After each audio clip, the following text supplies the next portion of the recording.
munnaba pamdbadgi CM gi Pham thadokhibni biren munnaba pamdbadgi CM gi Pham thadokhibni haina hanagi se minister nongthom biren na phongdokhre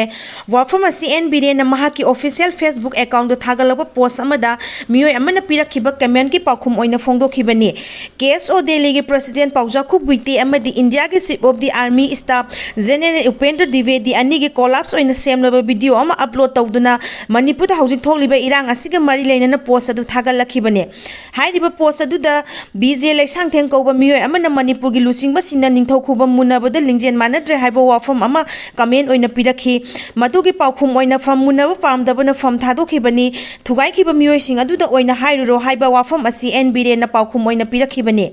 sairak sida Manipur da miyam gi mihunna semba lenga ama lehalu haiduna miyamna maikei kaya dagi akanba kholau lauduna laklibani maduda BJP amadi masiga saminariba party singi MLA takun mathoina su miyam gi mihunna luchingba lengak sembiu haina center da aiba cherol fawba pisin khiba leikrabani asumna lengak semnabagi damang MLA sing chungsinnabagi paulamdam asida phongba pause singda toina phongna duna laklibani sairak asida thasi gi taraga marida MLA kunrongi hanagi se misa nongthombam biren gi yumda punduna wari sanaki bagi pau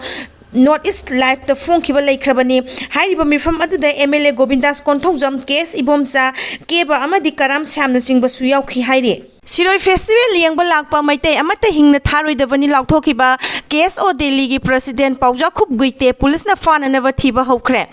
Thasiki kundagi kunga mari fawba ukhul da pangthoka dawriba Siroi Lili festival asida akai toi thoktanaba maroi na maitai sing mapung fana saru yaba yananaba sarkar amadi ukhul gi naga CSO sing na akan ba thaurang kaya lokhalingai sairak asida kuki lam fawga Siroi Lili festival yangba lakpa maitai amata hingna tharoi dabani haina laukthokiba KSO Delhi gi president oipata natana kuki movement for separate administration gi lusingba amasu oiriba Paujakhu Buiti gi mathakta Churachampur police na FIR ama launch tawkhibaga loinana phananaba koithi thiba hokre KSO gi lusingba sin ngarang numidang wairam miyam tinba mafam amada loud speaker sizinaduna maitai amasu tangkhul masin manang oibagi mari unnana ba sarkarna Siroi Lili festival pangthongnana ba sillang liba asida maitai singna Siroi Lili festival asigi damak kuki gi ipai pusna sahi kaya makhoi gi lamni haina thamlamlaba haujingna buffer zone ni haina khangnariba kuki gi lamsing asi fauraga soidana lakani kuki gi volunteer singna khangadabadi nakhoi mayam leibadagi aikhoi leiba ngamlibani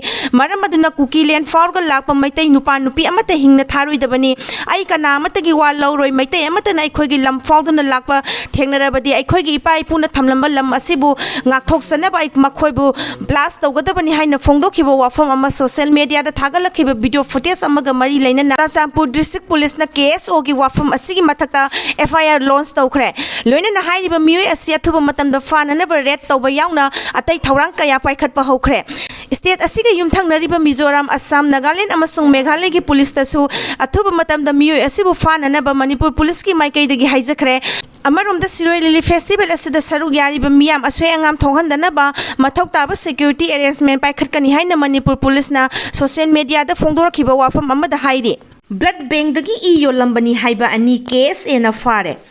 Rims ki staff kharaga manaraga patient party dagi sel lauraga narol da yonthok yonsin tawbada senabani haiba miyoi ani Kangleipa student association na fagat khibaga loinana makhatana senaram basing thijinana ba Rims ki authority da sinakhre thawdo asida senabani haiba miyoi ani adudi lalambu makhong naksekpam laikai dagi Tongbram Ranbir sahi humfutaru amasung Kwakaithel Laisam laikai dagi Laisam Ribananda sahi kun kawi haire